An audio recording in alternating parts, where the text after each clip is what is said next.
Muy buenas a todos y bienvenidos a un nuevo episodio de The Hustle Podcast, en el que hablamos sobre la edad de LeBron James.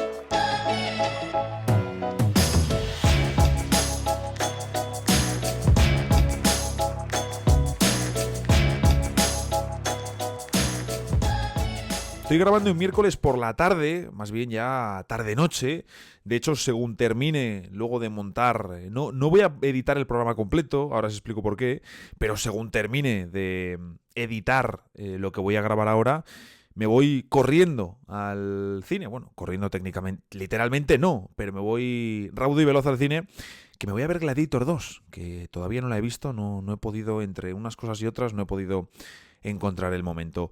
Y como os decía, no voy a editar el programa completo según termine de grabar, que es lo habitual, porque voy a hacer algo que no he hecho hasta ahora en estas temporadas con The Hustle Podcast, y es que hoy, miércoles por la tarde-noche, empiezo a grabar el episodio, grabo la introducción y la sección de noticias. Y a propósito, teniendo tiempo, que este es el factor diferencial, porque algunos diréis, oye, no es la primera vez que o grabas al día después o grabas una parte por la mañana, luego por la... No. Claro, ahí lo hago pues porque tengo un partido, o porque volvía de trabajar y no me daba tiempo, o porque me había puesto malo, en fin, por diferentes motivos. Pero en esta ocasión sí que tenía tiempo para hacerlo. Lo que pasa que he replanteado el tema. En fin, ya luego por la tarde pues me he puesto a preparar un guión para un vídeo y he estado con otras historias. Pero como os digo, he replanteado el tema central del episodio. Hoy vamos a hablar de otra cuestión. Bueno, creo que no he terminado de decir, porque mañana grabo la parte central.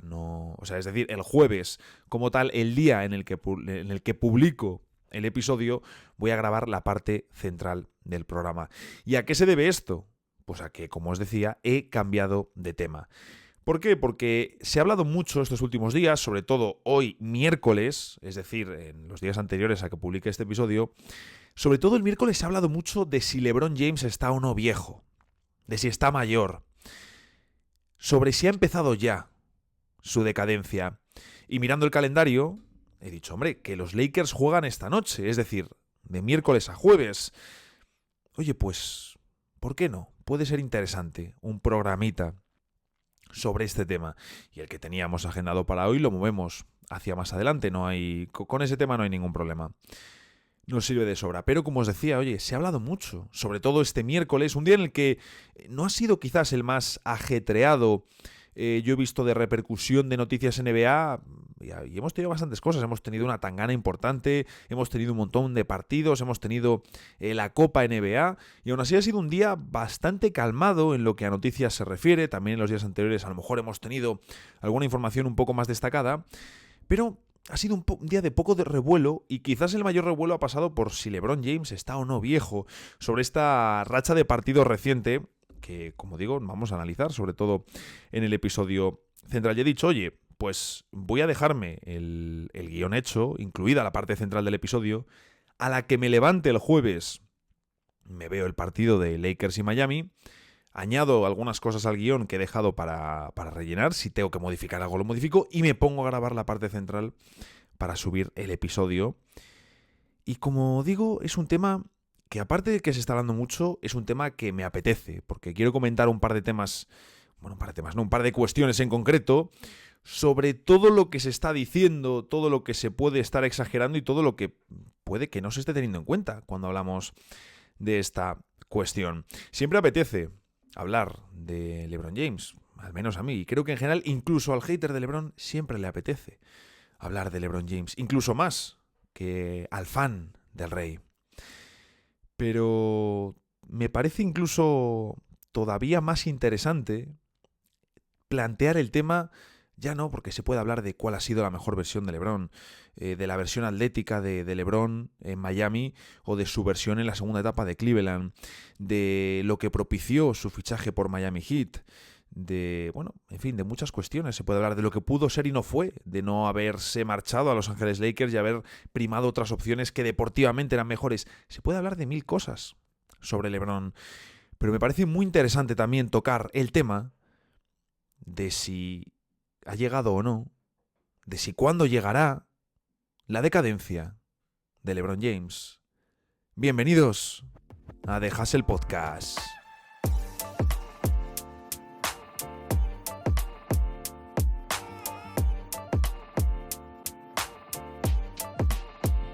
Seguimos en este episodio con saltos en el tiempo y ahora estoy grabando en jueves. Y por fin, como todos estabais esperando, vamos a dar respuesta a una pregunta que ronda desde hace bastante tiempo en nuestras cabezas. Es cierto que hemos tenido que esperar mucho tiempo. De hecho, durante años era una pregunta que ni siquiera se planteaba. Y hay que decir también que los haters disfrutan mucho de las ocasiones en las que ven sangre, en las que ven que pueden hacer daño.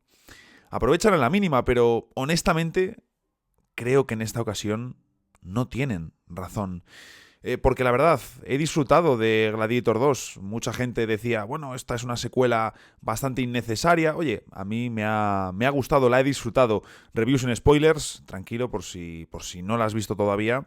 Obviamente no llega a la épica de la primera por muchas razones, pero he disfrutado en el cine y eso siempre me gusta.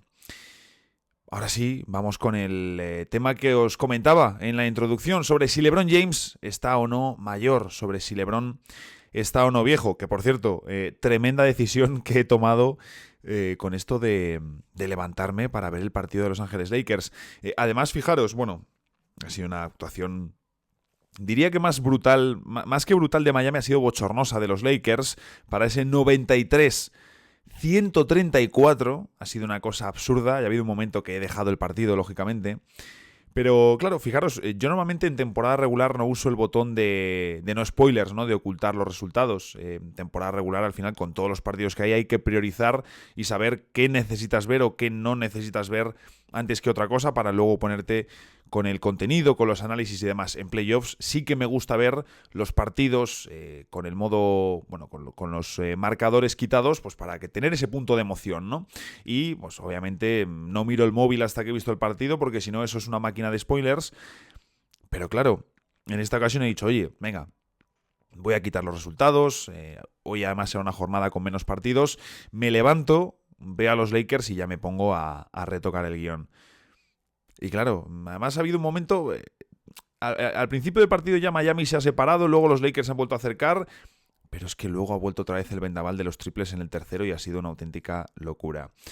En fin, LeBron James se puso la meta de jugar los 82 partidos de temporada regular este año, algo que él mismo dijo.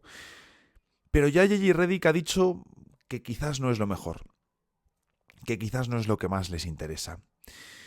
Dice, no sé si es lo mejor para él ni lo mejor para nosotros si hace eso, pero si se siente bien y se siente bien, entonces sí que debería jugar, pero obviamente queremos gestionarlo lo mejor que podamos.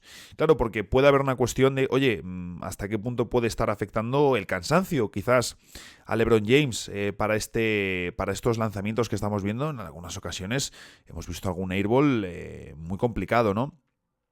Pues hoy uno puede decir, pues quizás el cansancio es un factor. Cuando grabo, LeBron promedia casi 35 minutos por partido. La segunda cifra más alta de los Lakers tras Anthony Davis, que está en 35,2. Ha superado Davis a LeBron en la última semana, buena señal. Pero claro, evidentemente que tu equipo no sea tan potente es lo que te hace que LeBron necesite estar tantos minutos en cancha. Fijaros porque también LeBron empezó muy bien la temporada, es algo que apuntaba Redick con el tema de su lanzamiento exterior, que LeBron venía de firmar buenos porcentajes y dijo, oye, quiero que tire más de 3. En los 15 primeros partidos de temporada, LeBron James promedia 24 puntos con un 52% en tiros de campo y un 43% en triples en 35,4 minutos de juego, el líder en minutos de Los Ángeles Lakers, pero perdiendo algo de protagonismo en tiro respecto a Anthony Davis, que es una señal muy positiva, y también de playmaking con la posición de Austin Reeves como base. ¿Qué ocurre? Que luego llega esta racha de 6 partidos, que ha sido terrible en general para los Lakers, y LeBron firma 16,8 puntos con un 39,8% en tiros de campo y un 10% en triples en 33,8 minutos. Luego, en el partido contra Miami, se ha ido a 29 puntos con un 67% en tiros de campo y un 25% en triples, uno de 4 en 29 minutos. Ha sido con diferencia el mejor jugador de Lakers en un partido como digo, horroroso, en el que muchos jugadores, en general el equipo ha ofrecido una imagen bochornosa y, bueno, uno de los que creo peor imagen ha ofrecido, dentro de que ha habido varias jugadas muy terribles. El que peor partido ha hecho con diferencia ha sido Anthony Davis en esta ocasión. Luego también ha habido otros jugadores que han tomado muy malas decisiones o que han tenido malos momentos. Por ejemplo, Max Christie últimamente parece que lo está haciendo mejor, también contando con más minutos porque la rotación de los Lakers da para lo que da. Pero volviendo al tema de LeBron, ¿por qué está tirando así? ¿Qué puede haber? Además de un posible factor, como digo, de cansancio, de demasiada responsabilidad en el equipo, que sobre todo si Redick... Para mí la clave son las declaraciones de Redick. Si no tuviésemos unas declaraciones de Redick en las que muy sutilmente viene a decir, oye, que quizás lo mejor es que LeBron no juegue los 82 partidos, que quizás hay que meter algo de descanso, es porque esto se ha tenido, esta conversación a nivel interno, y ya se han planteado este escenario. Pero claro, no va a salir Redick a decir abiertamente a la prensa, y sobre todo con el cambio que hemos visto de cómo trata a la prensa antes y después de ser entrenador, que es lógico que haya un cambio, no va a salir a decir, oye, no, LeBron no puede jugarlo todo, LeBron tiene que descansar, no va a hacer eso. Redick no va a hacer eso. Es un entrenador inteligente. Como os decía, creo que hay diferentes cuestiones en esto. Creo que lo del descanso sí que puede ser un factor.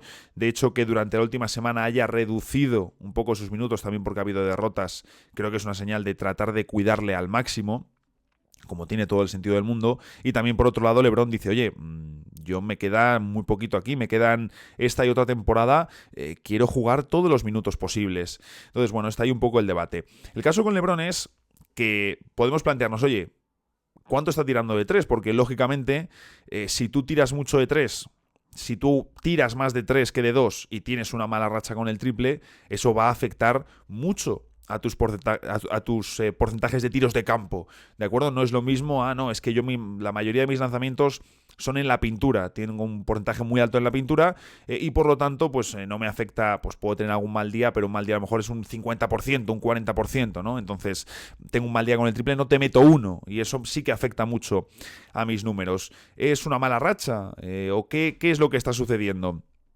Pues fijaros, está tirando más triples que en los 2 últimos años. Esta temporada los triples representan el 32% de los lanzamientos de LeBron James. La pasada temporada, que lanzó muy bien, estuvo en un 28% y la anterior estuvo en un 31%, pero no está tirando más que en la anterior, en la siguiente temporada, si retrocedemos, que es el primer año con Russell Westbrook en los Lakers. Ahí estaba lanzando el 37% de sus tiros eran triples, que en aquella ocasión tenía sentido porque aquellos Lakers tenían unos problemas de espacio brutales y recordemos que lo que hacían era utilizar a LeBron James de pivot.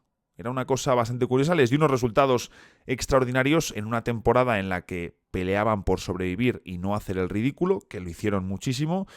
Y, oye, pues de tanto usar a LeBron de pivot, también él sabía que aquellos Lakers necesitaban una versión muy anotadora de LeBron para poder competir, ya no para ganar, sino para competir, y por eso estaba tirando tanto de 3. ¿Qué ocurre? En esta racha de 6 partidos, de acuerdo, en lo que ha estado tan mal, sobre todo en los últimos 4 ha sido la parte más horrorosa en el triple, porque claro, ha acumulado un 0 de 19, y si ahora sumas el 1 de 4 contra Miami, que no es tampoco un buen registro, sin ser un registro horripilante para un único partido, porque al final es un volumen de lanzamientos que no es muy elevado, lanzar 4 triples para un jugador protagonista que acumula muchos lanzamientos y que es capaz de lanzar mucho de 3, 4 triples en un partido de NBA no son muchos intentos. De hecho, vemos como otros jugadores de Lakers han lanzado más triples que él en este partido. Pero claro, si haces el acumulado, pues te sale un 1 de 23. 1 de 23 en 5 partidos es un registro horroroso, por supuesto. ¿Qué ocurre? Volviendo a centrarnos en esa racha de 0 de 19. Realmente lo terrible han sido los 2 últimos partidos de esa racha, que uno de ellos incluye el 0 de 9 contra Utah Jazz. Es que los 2 últimos partidos son 0 de 15. Es decir, si decimos que dentro de la racha de LeBron lo preocupante es el tema del triple, es que es un 0 de 19 en 4 partidos, pero es un 0 de 15 en 2 partidos. Entonces, claro, solo con eliminar esos dos partidos, porque se está diciendo mucho, oye, que es la racha más larga de la carrera de LeBron James por debajo del 40% de acierto en tiros de campo. Solo con quitar los dos últimos partidos pasaría la racha de un 39,8 a un 42%, teniendo en cuenta que estás en un 17% al triple, es decir, un dato horroroso. Pero claro, es que un 0 de 15 en 2 partidos, lógicamente te va a bajar el porcentaje, es que escuece muchísimo. Como decía, contra Miami mejor, no ha tenido un volumen de lanzamiento muy elevado desde el perímetro como para poder sacar, pero ha estado muy acertado. Y como os decía, incluso considerando las pérdidas, ha sido el mejor jugador de Los Ángeles Lakers. Y también, fuera del triple, porque algo que he estado vigilando mucho era cómo había tirado y cuáles habían sido sus tiros de 2 en esos partidos, ¿no? En estos partidos en los que LeBron ha estado tirando tan mal de 3, cuál ha sido su tendencia en tiros de 2. Por ejemplo, contra Miami ha hecho un 11 de 14. 11 de 14 en tiros de 2 puntos. Es un porcentaje absurdo. En fin, como os decía, creo que un factor bastante importante para estos partidos, y dentro de que probablemente esto sea multifactorial, haya varios factores que cada uno con un porcentaje diferente expliquen por qué LeBron James ha tirado tan mal en esta racha. Creo que uno de los factores que también entra en juego, porque ha habido algún día que sí que ha tirado mal de 2, es que se ha enfrentado a rivales de gran entidad, pero sobre todo rivales con físico que le hacen mella. Por ejemplo, Denver, que es un equipo que le tiene bastante tomada la medida a Los Ángeles Lakers, y el equipo, ahora hablaremos, que yo he visto por primera vez a LeBron decir, vale, es que no llega a LeBron, está jugando muy bien, está siendo el mejor de su equipo, de nuevo preocupante, eso es lo preocupante, pero hay ocasiones en las que ya no llega, ¿no? Eso lo vimos contra Denver en los últimos playoffs. Luego Oklahoma City Thunder, que es una defensa top, un equipo largo y físico. Entonces, a LeBron James no le viene bien este modelo. Minnesota Timberwolves, igual, una defensa muy capaz y con mucha capacidad atlética, pese a que este año les esté costando más. Y creo que ahí se ven sus fallos, porque, como os decía, hay días de más fallos en el tiro de 2 o días de más fallos en el triple. Depende del rival. Luego, claro, tienes el día de Utah, que como tal ese partido de LeBron no es terrible. No es terrible incluso considerando el 0 de 9 en triples. Si tú eres un perfil de tirador, si eres Dalton Knecht, me gusta decir Dalton Knecht, me suena muy bien, pero claro, es que es Dalton Knecht. Ahora me tengo que reconfigurar. Esto es como lo de Keynote George.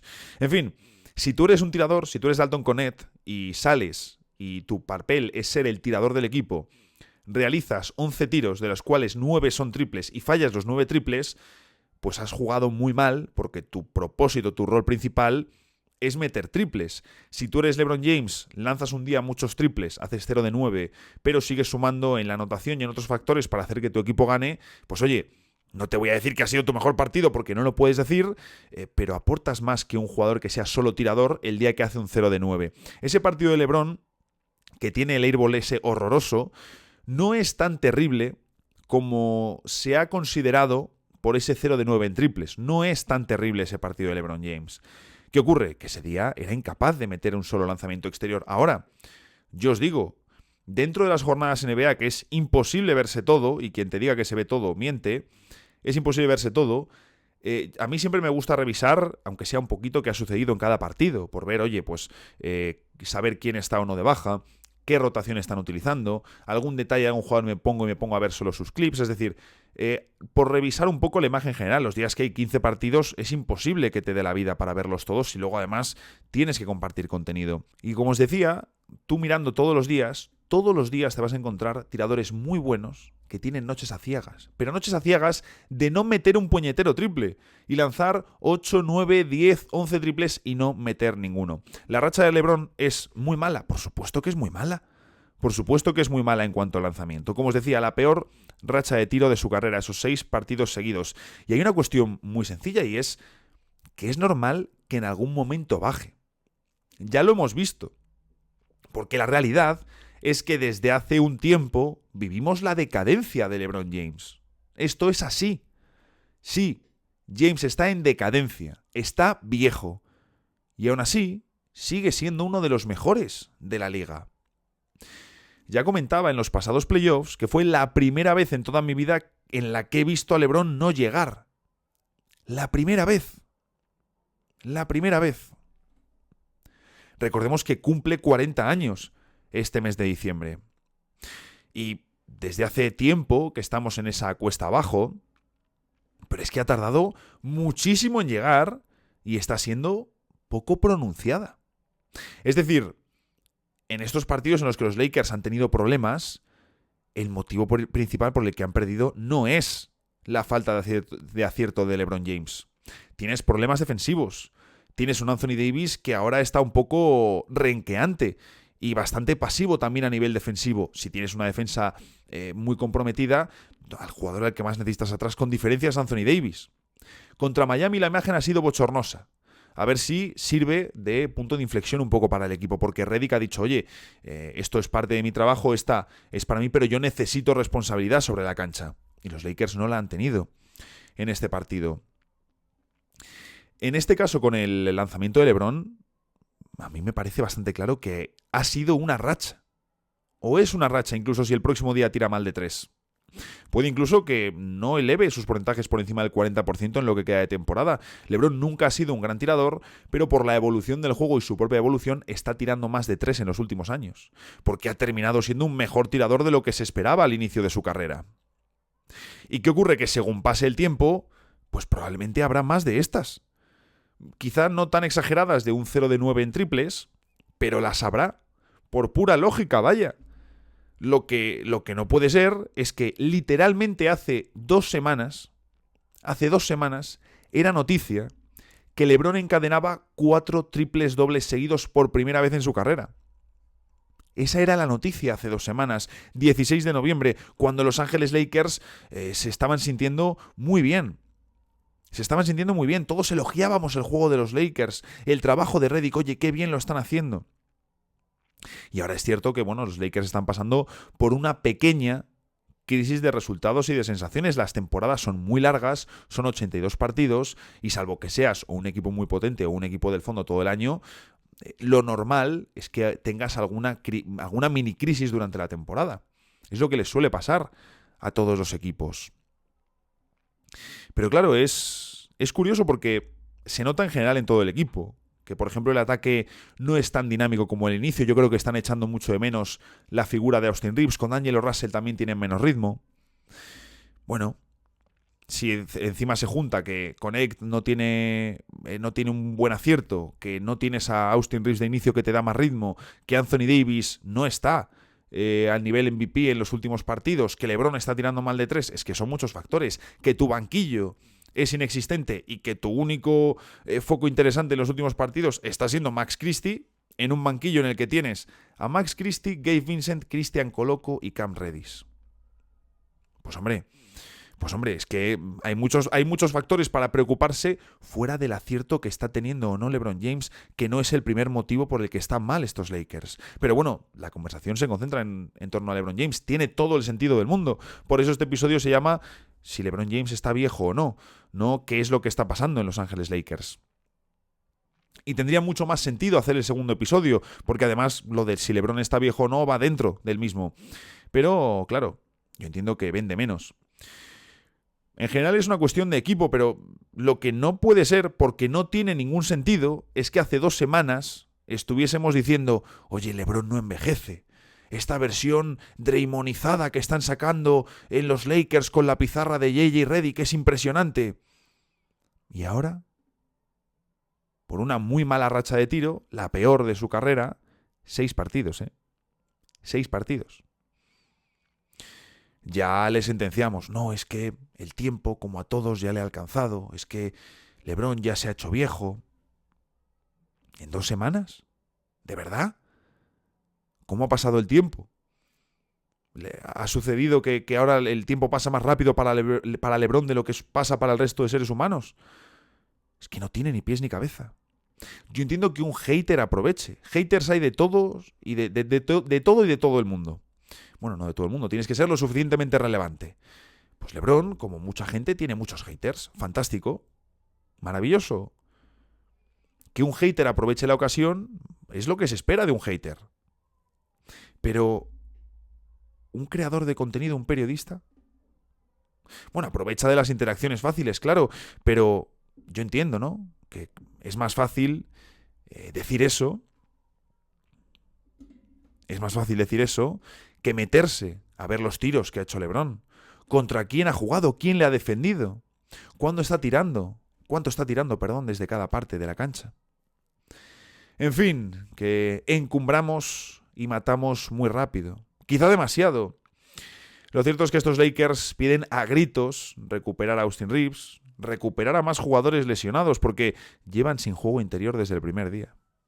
Y por supuesto añadir traspasos. Y LeBron James, el jugador más viejo de la NBA, desde la pasada temporada, efectivamente muestra casi con 40 años signos de decadencia, sí. Porque tiene prácticamente 40 años y es el jugador más viejo de la NBA. Lo que no tendría ningún tipo de sentido es que no los estuviese mostrando. Pero también os digo, tengo muy claro que entre esos 4 triples dobles seguidos y 6 partidos en los que ha sido prácticamente incapaz de anotar desde el perímetro, su juego está más cerca de lo primero que de lo segundo. Por mucho que sea el jugador más viejo y que en apenas unos días llegue su 40 cumpleaños.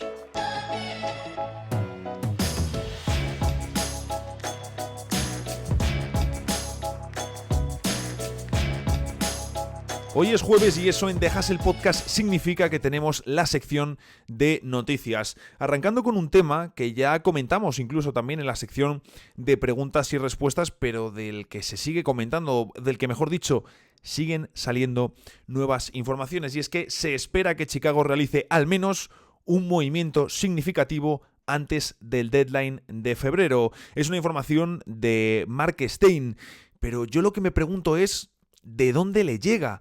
Quiero pensar que se refiere un poco al sentir general de la liga, que habrá hablado con varios ejecutivos, con distintos agentes y en general con diferentes representantes de varias franquicias de la NBA, que se refiere más a un sentimiento extendido que quizás a la opinión que le ha dado, la información que le ha dado gente de la gerencia de los Chicago Bulls. Que entonces, pues, ¿qué queréis que os diga? El valor que le doy a esta información sería extremadamente bajo.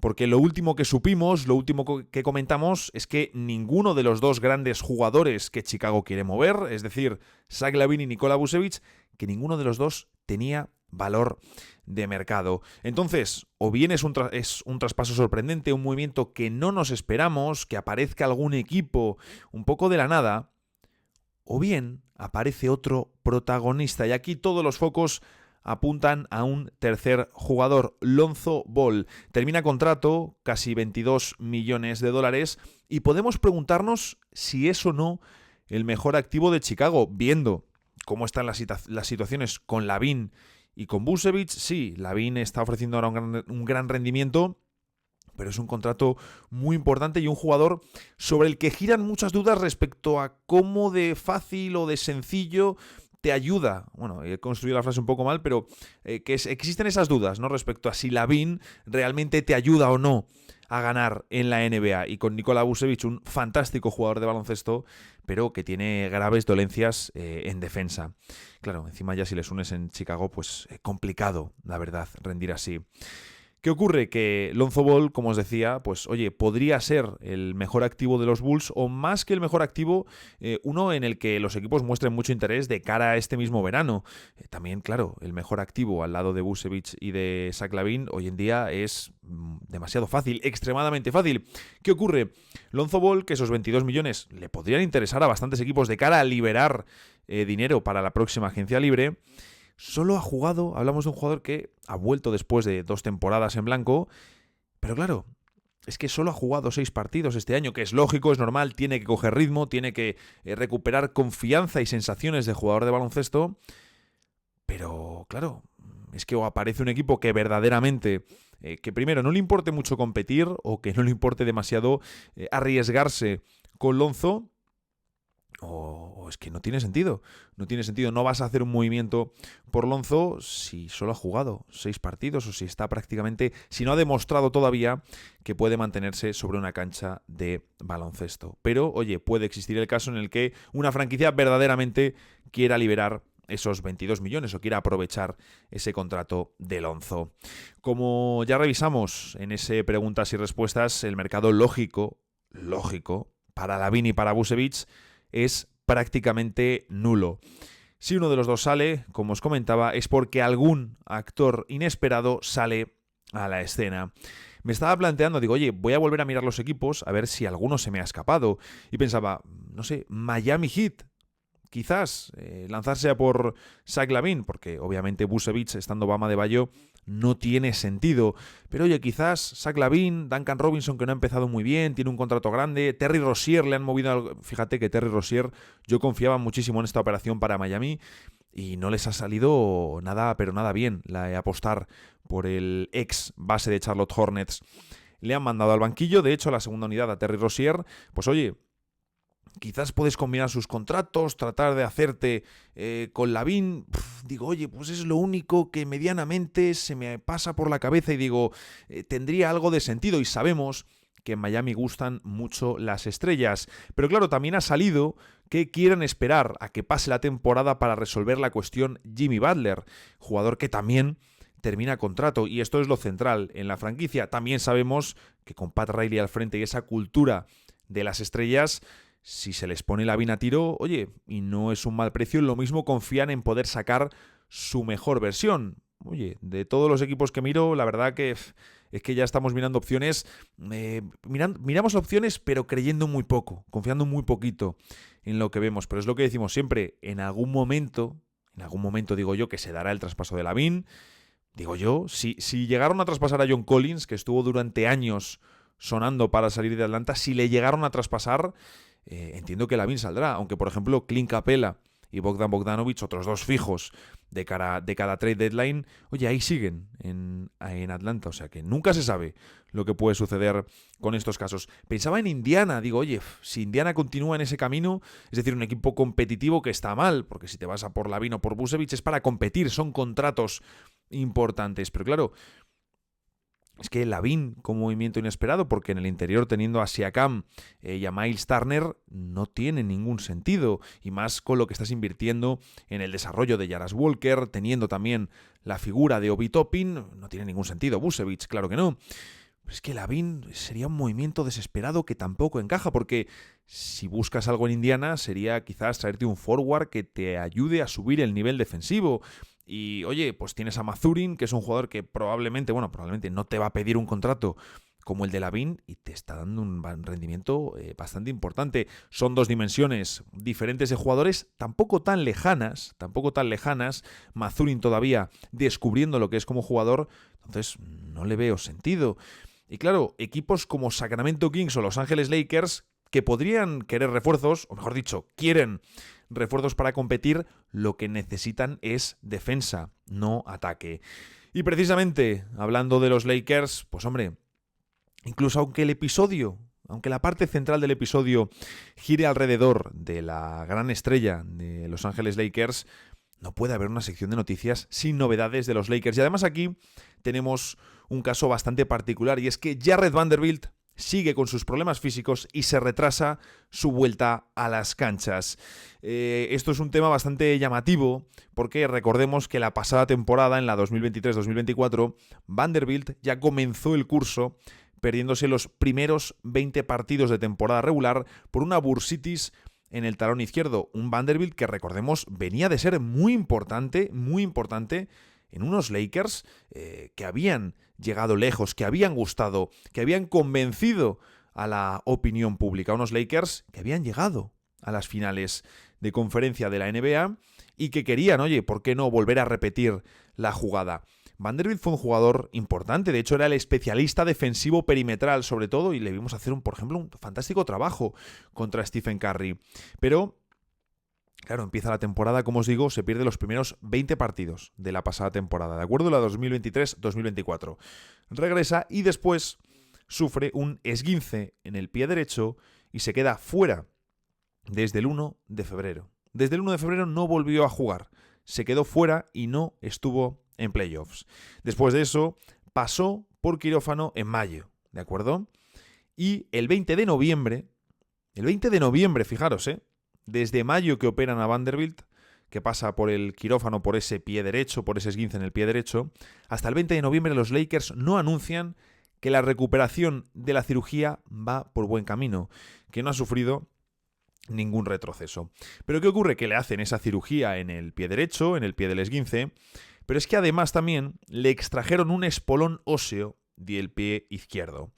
Y nos dijeron también los Lakers que, bueno, que en general la recuperación había llevado más tiempo del previsto, pero que no había sufrido como tal ningún retroceso, que simplemente había llevado más tiempo recuperarse. Eso sí, que todo bien, que no había que preocuparse y que le iban a reevaluar en 2 semanas. Pues bien, pasan 2 semanas, llegamos a inicios de diciembre y en ESPN publican que Vanderbilt ha sufrido un contratiempo en la rodilla izquierda. Rodilla izquierda. Fijaros, ¿y para cuándo señalan la potencial vuelta de Jarrett? Pues para inicios de enero, es decir, un mes más. Y de volver a comienzos de 2025, podríamos calcular que son aproximadamente unos 6 meses de baja, contando solo los meses de juego, con el verano por el medio. Es que como se descuide y tarde un poco más en volver, una semanita o 2 extra, lo mismo ya está con otro equipo.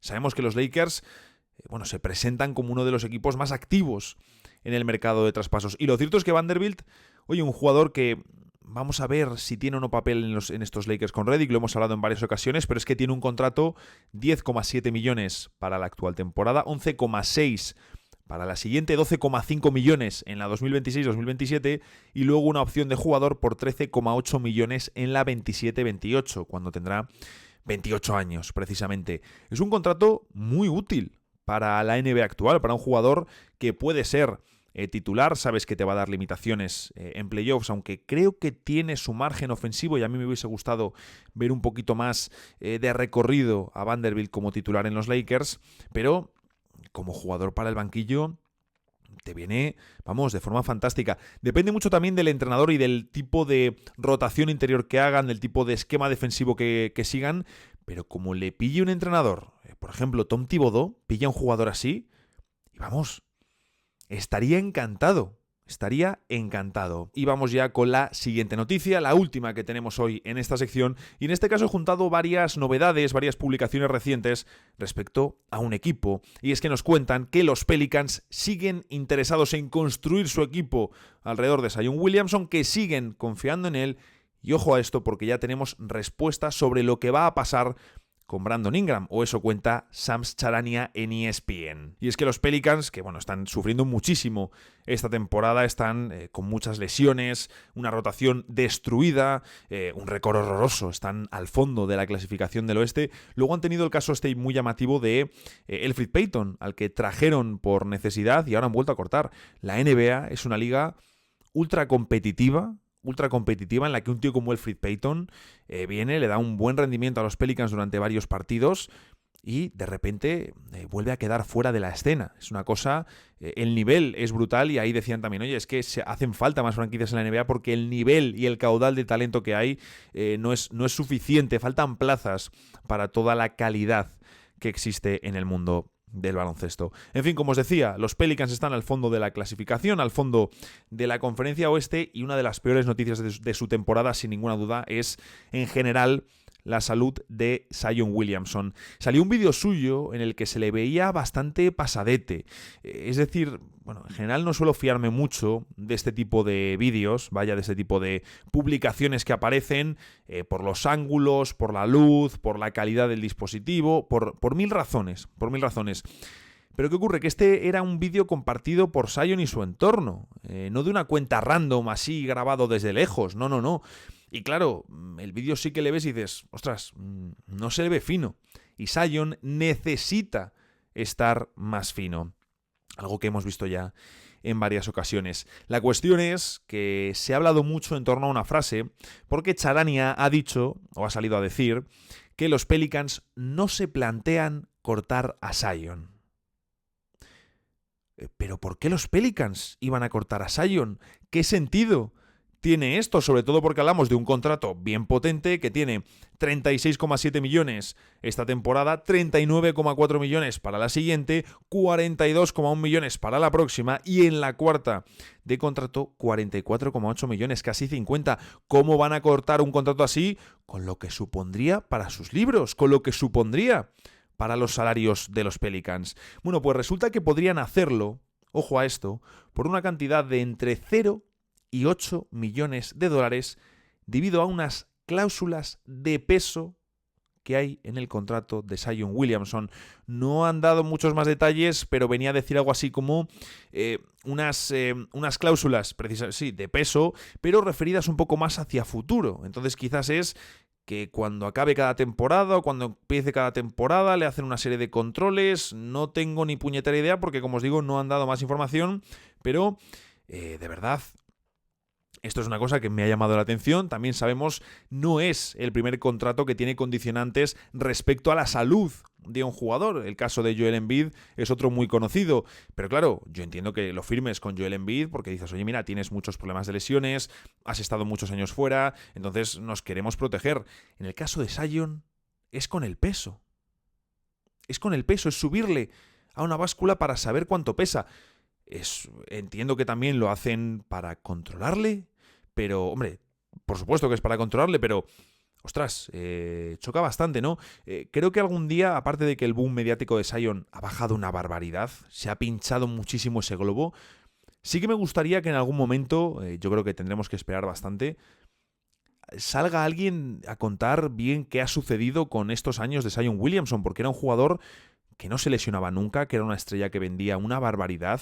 Recuerdo la que se liaba en los partidos de la Summer League con Zion Williamson, no tenía ningún tipo de sentido. Y en su primera temporada incluso era una locura lo de Zion. ¿Y ahora qué ha pasado? ¿Qué ha sucedido ahora con este jugador? ¿Qué ha pasado para que un tipo que no se lesionaba nunca de repente tiene aquella situación en Duke con la zapatilla y luego de ahí en adelante le hemos visto más tiempo fuera que dentro de las canchas y siempre envuelto en polémica respecto a su estado físico?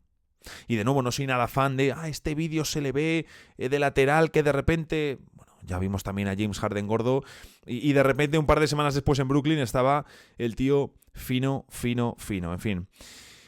Por eso, por todo lo que os decía de estas cláusulas de peso que hay en el contrato de Zion Williamson, si habéis visto algo en Twitter de no, los Pelicans no van a cortar a Zion o alguna noticia incluso, se refiere a esto, ¿de acuerdo? A esas cláusulas que ha comentado Shams Charania. Otra información interesante, también no sé si tanto como lo de que Zion tenga cláusulas de peso, es que, como todos sabemos, Brandon Ingram termina contrato, ha dejado a su antigua agencia para irse con Clutch Sports,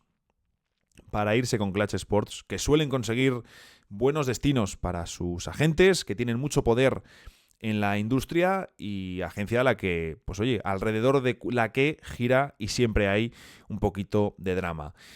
Ha salido también publicado eso, que Brandon Ingram quiere jugar en un entorno ganador. No especifica si en New Orleans o no, pero entiendo que si dice que quiere jugar en un entorno ganador, no se refiere a New Orleans. Los Pelicans le llevan intentando traspasar desde la off-season, ¿de acuerdo? Porque ya en ese momento veían que no había acuerdo de renovación. Él todavía puede renovar, Pelicans e Ingram pueden acordar una renovación hasta el 30 de junio, pero Charania, y aquí es donde viene lo llamativo, dice que si no renueva antes, saldrá traspasado en febrero. Es decir, si Brandon Ingram y los Pelicans no acuerdan una extensión de contrato para el deadline, Ingram saldrá traspasado. ¿Qué ocurre? También ha salido que los Pelicans están teniendo problemas para encontrar un traspaso con una franquicia donde Ingram sí quiera renovar. Vuelvo a pensar, por ejemplo, en los Charlotte Hornets, un equipo que tiene los activos, que puede emplear una estrella más en su rotación, que puede pagar la renovación de Brandon Ingram, que tendría sentido meterla en el esquema. Hombre, sí necesitas un pivot, pero tampoco es que el mercado te ofrezca muchos All-Stars. Eres Charlotte, tampoco estás para elegir demasiado. Pues oye, Brandon Ingram te pega. Y si puedes ir a la próxima temporada con un quinteto en el que 4 de los 5 jugadores sean LaMelo Ball, Brandon Miller, Miles Bridges y Brandon Ingram, pues hombre, es un cuarteto bastante interesante. luego a ver cómo repartes el tema del balón, luego a ver cómo funciona el equipo, pero yo vuelvo a pensar en Charlotte como un equipo que está interesado en Brandon Ingram. Y claro, salvo que queden libres otras plazas porque haya otros movimientos, lo que siempre hablamos del efecto dominó en la NBA, ¿a qué equipo competitivo se puede ir Ingram firmando un dineral? ¿Qué es lo que busca?